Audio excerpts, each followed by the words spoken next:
Great to see you all this evening. Thanks for being here as we join for Bible study. We're studying in this Wednesday night class, we're studying the return of the Jews from exile.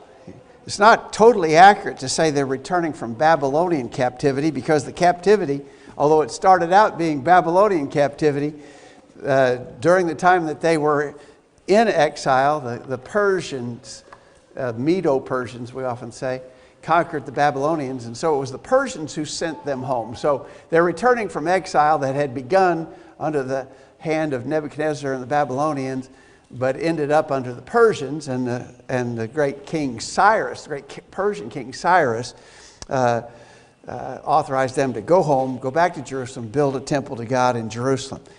Our lesson tonight, if you don't have a study guide, that's okay. You'll be able to follow along with us in chapters 7 and 8 of Ezra. Ezra chapters 7 and 8. And so when we get to chapter 7, we actually are introduced to the one that this book is named after, Ezra. Ezra was not among the original exiles to return. We often talk about that there were three distinct returns from exile. Zerubbabel led the first group, Ezra led a second group, and Nehemiah led the third group. And so we've so far in our study, we've been talking about the things that were done under the leadership of Zerubbabel. Remember, they came back with authorization from Cyrus, and they built an altar and they laid the foundations of the temple, but because of certain opposition, they stopped. They didn't get very far at all. And there was like a 20-year lag before they were motivated again. The prophets Haggai and Zechariah got to work proclaiming God's instructions to them. And under the urging of Haggai and Zechariah, Zerubbabel and the others finished the temple. And so that was the initial work that we've been talking about in our study so far. Now we're past that initial return, and we're ready to begin talking about a second return of people that came back, led by Ezra. And so the first question that was asked is, who is this Ezra anyway? Well, in chapter 7, it says, "Now after these things, in the reign of Artaxerxes, king of Persia, Ezra, the son of Zerahiah, the son of Azariah, the son of Hilkiah," and so on. It goes describing his ancestry. Skip down to verse 5. It keeps going, naming all these guys back through. At the end of verse 5, one of his ancestors was Aaron. Now, what does that tell you? If he's a descendant of Aaron, what does that tell you about Ezra? Anybody? He's a priest, or at least he's qualified to be a priest, because he is a direct descendant of Aaron. I think we've mentioned this enough times, it should be familiar in our minds. You had to be a priest, you had to be a Levite, but that wasn't enough. To be a priest, you had to be a Levite who was a direct descendant from Aaron. And so the priests, we often refer to them as the Levitical priest. They certainly were of the tribe of Levi. Aaron was of the tribe of Levi. Aaron and Moses were of the tribe of Levi. But to be a priest, you had to be a descendant through Aaron's line. And Ezra was. And so Ezra was a priest by ancestral qualification, I guess we could say to that. The follow-up question there is asked, what relation was he to Joshua or Jehozadak? Remember Zerubbabel, and he was aided by Jehozadak. Sometimes it's referred, he's translated as Joshua. There was a priest working with Zerubbabel in that initial coming back and the laying the foundations of the temple, the eventual finishing of the temple. There was this Jehozadak. In 1 Chronicles chapter 6, verse 14, that man, that priest, was of the same lineage as Ezra. But we're going to see in a minute that there was quite a time lag between when that first group came back and when this second group under Ezra came back. The way the lineage is lined out, you could almost argue the way it's recorded that they would have been brothers to one another. And yet the time difference is so great between them that I don't think that's even possible. And so what often happens is that in these genealogies or in these references to relationships, a near kinship might be called a brother, which is not technically or literally a brother, but a brother in the sense of kinship or near kinship. So he's definitely related to the Jehozadak or Joshua who came back with Zerubbabel, but I don't think they were brothers, literal brothers in that sense, because as we're going to see here in a minute, the time lag is just too great between them, I think, for them to possibly have been brothers. Now, when did this happen? The second question is, when did Ezra return to Jerusalem? And I want to show you a chart here that I think really helps us sort of get this timeline in mind. And so as you look at this chart, you notice 606 was the beginning of the captivity. Now that wasn't the destruction of the temple. That was Solomon's temple wasn't destroyed until 586, about 20 years later. But the first group of exiles were taken in 606. We think Daniel and Shadrach, Meshach, and Abednego would have been among those first exiles taken away. And that first taking happened in 606. And then remember that Jeremiah had prophesied a 70-year captivity. And so here's your 70 years. Notice 70 years of exile. And 536 was when Cyrus said, go back, you're authorized, go back to Jerusalem, build a temple. So there's the 70 years. And that date, 536, is significant because when they got back in 536, as we studied, the first thing they did was build an altar so they could offer sacrifices, but then they got busy and laid the foundations of the new temple. But remember, they were opposed and there was opposition, and their enemies caused them to stop work. They didn't get much done other than laying the foundations. And it was, so 536, maybe 535, when they just got started and immediately stopped. It was 516, and this is what we studied about last week. It was in 516 when Haggai and Zechariah came back and urged them and persuaded them to get busy building the temple. Remember, Haggai said, is it a good time to finish your own houses and the house of God over here is laying in ruins? And he basically rebuked them and shamed them into getting busy and finishing the construction of the temple, and they did. And so that we mark that date at 516 BC. All right, now, when did Ezra, so this was, all of this in this section was that first group under Zerubbabel that came back. When did Ezra come back? Now, we can get to this by a historical analysis of the kings who are involved, the Persian kings who are involved. And almost all who analyze that say that Ezra would have come back with his group in 458 BC. Now remember, we're talking time BC, so the numbers are getting littler as they get closer to the 0 year. And so what we're looking at there is that Ezra led back a second group. If you look at this time difference right here, it's 78 years. So this second group came back 78 years after the first group. They came back 58 years after the temple was finished. So we think 458. And again, you're not going to read 458 in your text.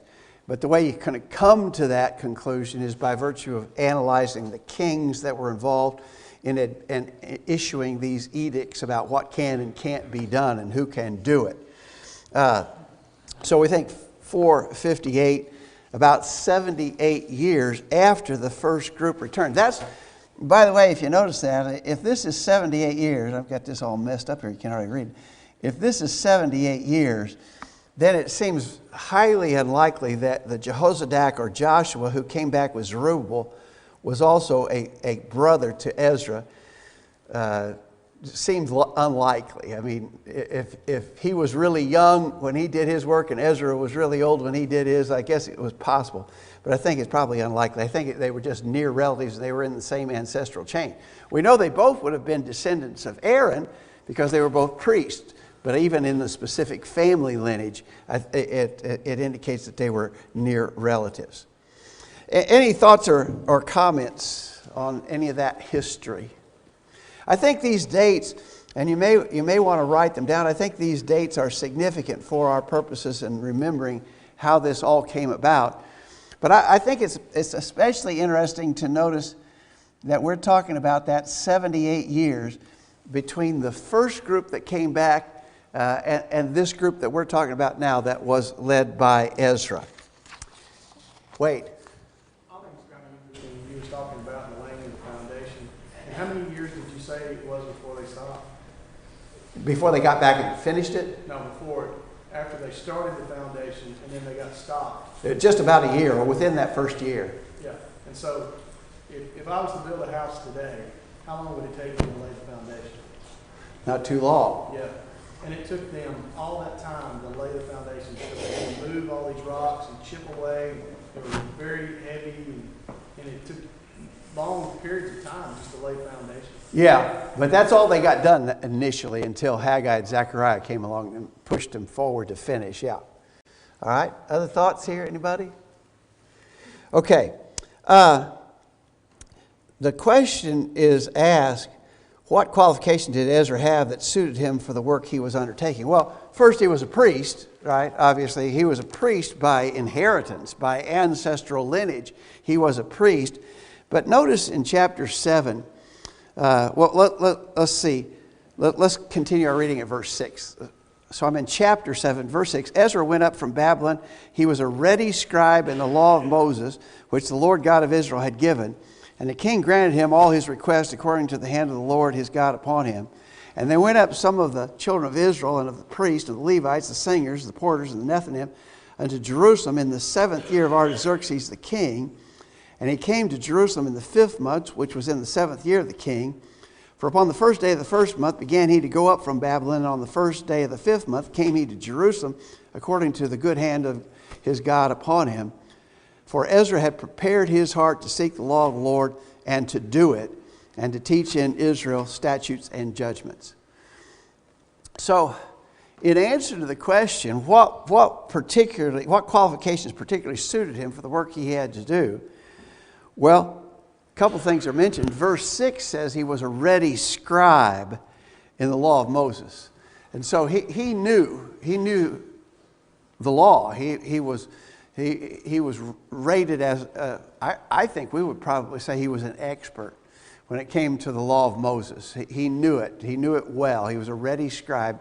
I think the word ready there probably implies the idea prepared. He had prepared himself in knowledge of the word. Monty? Verse 6 says he was a skilled scribe. A skilled scribe, okay. And in verse 11 it says that he was an expert in the words and commandments of the Lord. Yeah, actually he uses the word expert, okay. So Ezra, I think the other thing that really helped him was what's mentioned in verse 10. He had prepared his heart to seek the law of the Lord, to do it, and to teach it. So, how many times have we known maybe people who knew their Bibles, maybe knew their Bibles real well, and maybe could quote Scripture? I knew a guy once that I think must have had a photographic memory. He could just remember anything. He could remember Scripture. He could remember where they were at. He was a song leader, and if you told him the name of a song, he could tell you the number in the songbook. If you told him the number in the songbook, he could tell you the name of the song. I mean, he was that kind of guy. He had that kind. I think he clearly had a photographic memory, and he knew the Bible, could quote it. But I'll tell you, he was not a good person. So it's one thing to know it, and even be able to recite it, but it's another thing altogether to really set your heart upon doing it and teaching it to others. And Ezra had done that. So I think that description of Ezra in verse 10 is just really highly commendable. He had prepared his heart to seek the law of the Lord and to do it and to teach in Israel statutes and judgments. So as you think about in your mind, who are great heroes in the Bible? And there's a lot of them. But I think that description of Ezra ranks him up there among the highly qualified heroes of the faith. Ezra was a good man. Now, the next question, it says, which King Artaxerxes is it that grants Ezra permission to return? Now, notice in chapter 7, verse 1, this was in the reign of Artaxerxes, king of Persia, that Ezra did this. And then we're going to read verse 7. This was the 7th year of Artaxerxes. And verse 11, a copy of the letter that King Artaxerxes gave to Ezra. So it might be a little confusing to us as to who these kings are. So here's another chart that might help us in acknowledging the progression, the chronological progression of the kings of Persia. And so Cyrus, we remember Cyrus, by the way, here are the names that we're going to read in the Bible. In this column here are the names we're going to read in the Bible. Cyrus, look at Ezra 1 through 3. Cyrus was the one who authorized them to go back, right? He's the one that Isaiah had actually named, probably 150 plus years earlier, before he was ever born. Isaiah had named Cyrus as the one who would authorize the Jews to return home. So we've already read about him in Ezra. He was followed by... Now, part of what's confusing here is that these names are kingly names, and different guys possess the same name. You know, just like, and I often use the example of Pharaoh. We're very familiar with the notion of Pharaoh. Pharaoh was the name of the king. There were lots of pharaohs, and they went by the name Pharaoh. You'd have to dig into history to distinguish one from the other. Well, here's a Ahasuerus, but we know there's an Ahasuerus who was a main player in the story of the book of Esther. But he was a later guy who went by that same name. His Persian name was Xerxes. But this Ahasuerus was the one who was involved in chapters 4 through 6, where they were forced to stop the construction by the order of this Cambyses, also known as Ahasuerus, in chapters 4 through 6. Then there was this Darius. He's called Darius the Great, or Darius. Again, that's a king's name. He was the one who reauthorized them to get started and finish the temple. Okay? But here is the guy, Artaxerxes, is the guy we're talking about right here. And so notice, 536 is when they were authorized to go back. That's this guy for sure, right? The dates fit. They were told to stop, but then authorized to restart, probably in 516. That's this guy who authorized them to go back and get finished building the temple. That was this man. But now we're talking about this king. Remember, we said we think that Ezra's group came back in 458. Isn't that what we said? Let me look. Yeah, 458. Well, that falls within this man's time of reign. And so we think this is this man, Artaxerxes, or who is the king that we're talking about now. Again, it's kind of confusing, and I think we'd be at a pretty significant loss to understand who these kings are, because a lot of them go by the same name. But we have the advantage at this point of secular history. And the Persians were notable. Remember, we talked about this last week. They were notable about keeping records, keeping archives, and when a king made a rule, it was a rule that couldn't be suspended, and so forth. And so the Persians were very diligent about keeping their kingly records. And so we have that advantage when we're studying the Bible. We can go back and look at that secular history to have a better understanding of the chronological progression of the kings and who they were that were involved in these various orders and edicts relative to the return of the Jews. But this is the time frame, right here, this is the time frame that we're in right now. And it's this Artaxerxes. He's not the first Artaxerxes, but he is the Artaxerxes who's involved in authorizing Ezra to take a group back to Jerusalem. Everybody good on that? All right, it can be a little bit confusing, but I think we got a handle on that. So, what did this Artaxerxes say could be done? Let's read this. It's pretty impressive how much authority he administered to Ezra. Verse 11, chapter 7, verse 11. Now this is the copy of the letter that King Artaxerxes gave unto Ezra the priest, the scribe, even a scribe of the words of the commandment of the Lord and his statutes in Israel. Artaxerxes, the king of kings, unto Ezra the priest, a scribe in the law of God of heaven, perfect peace, and at such a time. I make a decree that all they of the people of Israel, of his priests and Levites in my realm, which are minded of their own free will to go up to Jerusalem, go with thee.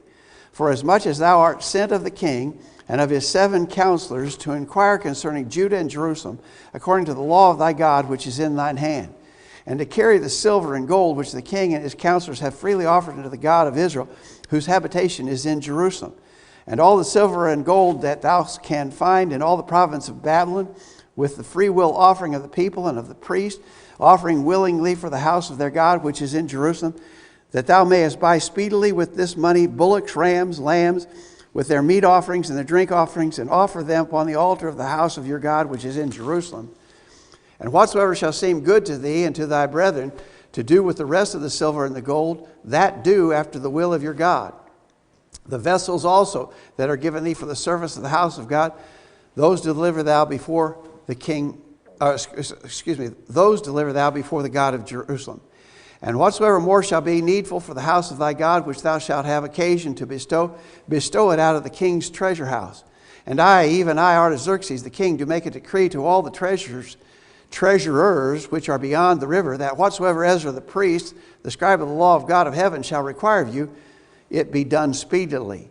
Unto 100 talents of silver, unto 100 measures of wheat, to 100 baths of wine, to 100 baths of oil, and salt without prescribing how much. Whatsoever is commanded by the God of heaven, let it be diligently done for the house of God of heaven. For why should there be wrath against the realm of the king and his sons? Also we certify you that touching any of the priests and Levites, singers, porters, Nethinim, or ministers of this house of God, it shall not be lawful to impose toll, tribute, or custom upon them. And thou, Ezra, after the wisdom of thy God that is in thy hand, set magistrates and judges, which shall judge all the people that are beyond the river, all such as know the laws of thy God, and teach ye them that know them not. And whosoever will not do the law of thy God and the law of the king, let judgment be executed speedily upon him, whether it be unto death, or to banishment, or to confiscation of goods, or to imprisonment. I don't know about you, but that seems like a pretty thorough listing of authority that was granted unto Ezra by Artaxerxes. Did you notice that he didn't specify the vessels that had been taken out of the temple when Nebuchadnezzar conquered Jerusalem? Because we remember that those things had already been restored. When Zerubbabel came back, those were handed over to Zerubbabel when the first group came back. Here he's authorized to take up a collection of free will offering of any and all that want to give to this cause. And then beyond that, he gives authority, whatever more you need, let it be paid out of the king's treasuries. And don't let anybody try to stop you in this work. Don't let anybody try to cause interference with the work that you have to do. Ezra is authorized, and I want it done. The king says, why should wrath come upon the king if this work is not accomplished? And so Ezra has just almost, I think you could almost say he had a blank check to go and do whatever needed to be done. It's pretty impressive that this Persian king is that committed to doing this. Now, the question is, why was Artaxerxes so generous in all of this? Read to the end of the chapter. Read the last couple of verses. This is Ezra's observation. So that was the letter. We just read to the end of Artaxerxes' letter. But in verse 27, blessed be the Lord God of our fathers, which hath put such a thing as this in the king's heart, to beautify the house of the Lord which is in Jerusalem, and hath extended mercy unto me before the king and his counselors, and before all the king's mighty princes. And I was strengthened as the hand of the Lord my God was upon me, and I gathered together out of Israel chief men to go up with me. Ezra credits this generous authority that he had received and the financial backing, which I think that's what you'd have to call it. He had thorough and complete financial backing as he's going on this job to go back to Jerusalem. He said, the Lord, verse 27, the Lord God of our fathers hath put such a thing as this in the king's heart. And so Ezra credited Artaxerxes' generosity on the fact that God had put that in his heart to make it so. And I think logically speaking, I think, you'd have to say something like that must have been at play. Because why would a mighty king such as this care at all for a group of people like Ezra was going to lead back? I think something. Now, how did it happen? You could ask the question, how would God put this in Artaxerxes' heart? Well, we don't know. It's not told to us. It might have been anything. It was not unusual for such kings to have visions, that God would cause them to have a revelatory vision of some sort. That might have been the case here. We just don't know. Ezra said God put it in his heart. How he did that, we don't know. But it seems clear that something had happened that caused Artaxerxes to give this blank check to Ezra to go back. Any thoughts or comments? One of the things that we often emphasize when we're studying biblical history like this is the providential participation of God in the affairs of His people. And I think we see that here in the return of the Jews from exile. I think there certainly was some direct revelation of God in regards to things. But I think there's also a play of providence in all of this taking place as well. I think we're going to especially see that as we talk about their actual journey here in the next chapter. Okay, so how many came back with Ezra to Jerusalem? So before we talk about that, why is Ezra coming back anyway? I thought the temple was already built. I thought that got done 50 some odd years earlier, maybe 58 years earlier. They went back, the first group returned 78 years prior, took them about 20 years before the temple was finished and dedicated, but that's still 58 years before Ezra comes back. What we usually say about Ezra is he didn't come back with a literal building campaign. He came back with a spiritual building campaign. And I think we're going to see as the book goes on to talk about the work that Ezra did. His was not building up physical Jerusalem. His was a job of building the people up spiritually. We're going to see some of the things that he ran into and some of the things that had to transpire, and Ezra tackled those problems head on. Clayton?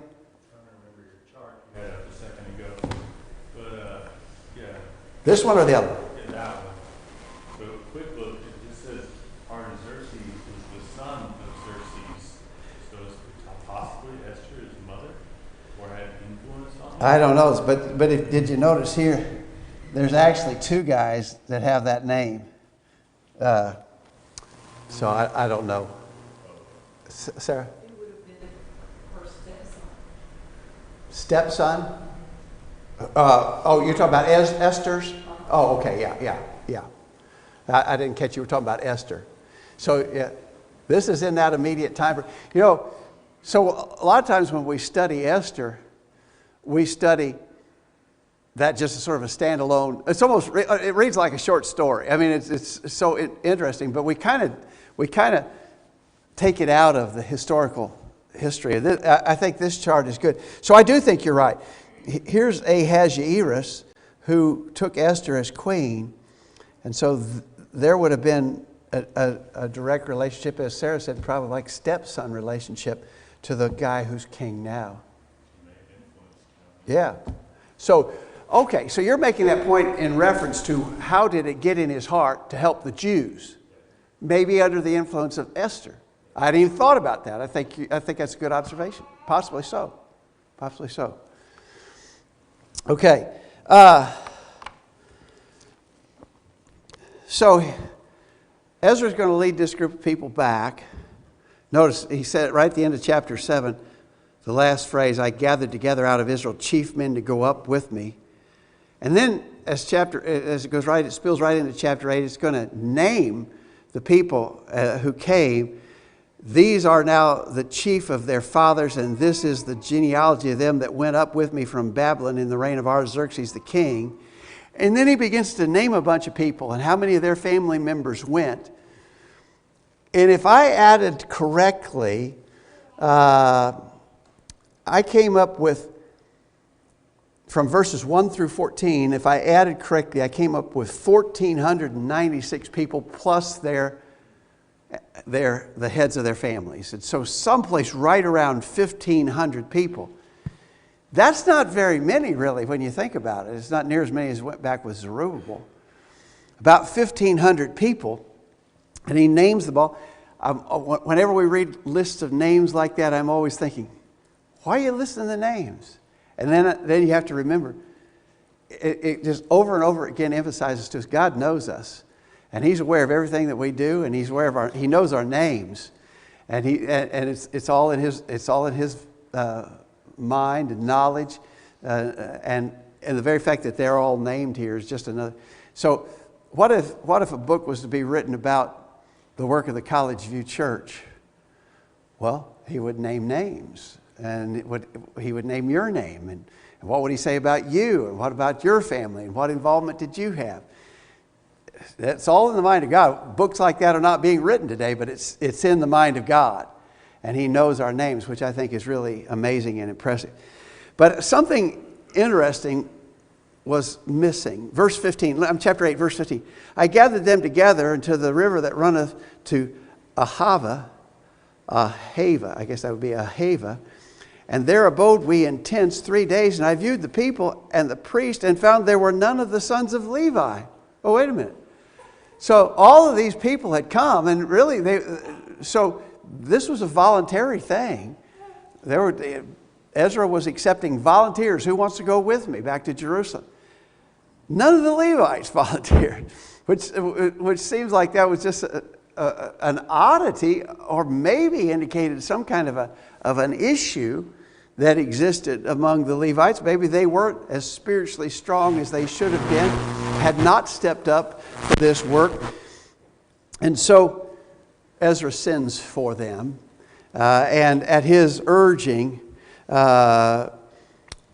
it says, verse 18, by the good hand of our God upon us, they brought us a man of understanding, the sons of Mali, the son of Levi, the son of Israel, and Sarabiah, his sons, and his brothers, 18. And Hazabiah with him, and he mentioned some others, 20. So he gets about 38 Levites finally agree to go. And then it mentions the Nethinims, also of the Nethinims, 220 Nethinims. We mentioned last week or the week before, we think these Nethinims were special servants. They're mentioned all the way back to the reign of King David. And some people think, and I'm just persuaded it's not provable, but some people think that they are the long-range descendants of the Gibeonites. You remember the Gibeonites were the ones who tricked Joshua into making a treaty with them. You know, they came with old ragged clothes and moldy bread and worn out shoes, and they said, we've come from a long, long, long way away. Well, this bread was fresh out of the oven when we started on our journey. And look at it now. And so Joshua and the children of Israel made a pact with them, and they weren't supposed to, but they were deceived into saying they're not from this area, they're from far away, when they were actually right next door. And so they were not allowed to annihilate the Gibeonites, but it said at that time that they would be water carriers and burden bearers forevermore. And a lot of people think that the Nethinims in the time of David, and even to this time, are potential descendants of those Gibeonites. Wade, do you have a thought? Yeah, I was thinking about what you said about the Levites. In verse 16 of chapter 6, some of them were already there, because it says, and the sons of Israel, the priests, the Levites, and the rest of the Exile celebrated the dedication of the house of God with joy. Yeah. That was among the first group that Zerubbabel led that. This is a half a century, more than a half a century later. And so he had to do some arm. It sounds like Ezra had to do some arm twisting to get some Levites to go back with him. And so he gets 38, I think, by number, and 220 Nethinims. All right, now here's where I think maybe is an interesting comment about God's providence. Verse 21, then I proclaimed a fast there at the river Ahava, that we might afflict ourselves before our God to seek of him a right way for us and for our little ones and for all our substance. For I was ashamed to require of the king a band of soldiers and horsemen to help us against the enemy in the way, because we had spoken to the king, saying, the hand of our God is upon all them for good that seek him, but his power and his wrath is against all them that forsake him. So we fasted and besought our God for this, and he was entreated of us. I think that's really interesting. Ezra said, I was ashamed to go to the king and say, could you give us an armed force to protect us from the robbers and highwaymen? Apparently this route that you had to travel from Babylon, rather, this route that you had to travel all the way over, you would take the route of what we call the Fertile Crescent. You'd kind of go north and then come back down into Canaan land. And apparently that well-traveled route was just rife with highwaymen and robbers. And they were carrying a significant amount of valuables with them. But Ezra said, I was ashamed to ask the king for a band of soldiers to be our armed escorts, because we had been saying, God is with those who seek to do his will, and God is against those who are his enemies, and yet we're not trusting God to protect us. And so he said, I was ashamed to ask for that. And so we fasted and prayed, and God received our entreaty. And so I would argue that this is not this is a providential provision of God, not a miraculous one. That God did thus protect them on their trip, although there probably wasn't anything miraculous about that at all. It's just that the robbers were kept away, and they were able to travel without being interfered with. God was clearly involved. Ezra credits the fact that they fasted and prayed to God for this protection and got it. So God was clearly involved, but I would argue that's an example of how there was God's providence at work in this whole process. Thoughts or comments? All right. We're going to run out of time here, but there was a significant weight of gold that Ezra brought back, special vessels that were contributed. And there was a policy put in place that I think is kind of interesting in the case of Ezra. So he gives all this money and the special vessels that had been contributed, and he gave it over to verse 24 of chapter 8. I separated 12 of the chief of the priests, Sherebiah, Hashabiah, 10 of their brethren with him, and weighed unto them the silver, the gold, the vessels, even the offering of the house of our God, which the king and his counselors and lords, all Israel there present, had offered. And so there was an accounting made, how much were taken with us. And then if you skip down to verse 34, Well, verse 33. Now on the fourth day was the silver, the gold, the vessels weighed in the house of our God by the hand of Meremoth, and he goes on, names these others, by number and weight of every one, and all the weight was written at that time.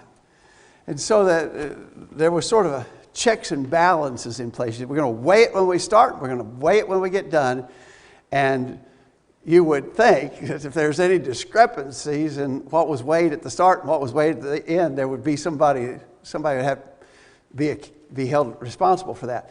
So Ezra, I think clearly that was obviously the known intent of why they weighed it and took an inventory when they started on their journey. I think it was clear to those who were charged with the oversight of this probably a significant amount of wealth that there would be an accounting of it when it was turned over when they got to Jerusalem. I think there's probably a good takeaway in that for us in our dealings. Just in general, we want to be completely, if it's just a business dealing or a personal financial matter, we want to be completely above board and transparent and honest. Certainly when it comes to the use of the Lord's money, we would want it to be completely open and above board and honest, and an accounting of what comes in and what goes out and how and why. That's just, it seems to be a very good principle, and Ezra employed it with these who came. Question 15, if you're looking at your study guide, when did Ezra arrive in Jerusalem? How long had the journey taken? Well, again, go back to chapter 7 a minute. In chapter 7, on the first day, verse 9, upon the first day of the first month began he to go up from Babylon, and on the first day of the 5th month came he to Jerusalem. So 7:9 says it was 4 months, right? Now, if my geography is right, and what I looked up is true, on the route that they would have taken, it's about 900 miles. So a bunch of us, we're going to go someplace that's 900 miles from here. I don't know where that is.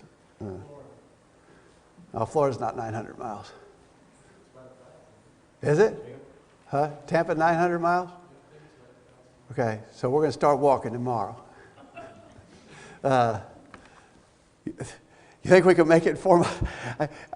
It would be an overwhelming job. But my armies, the armies of that day would have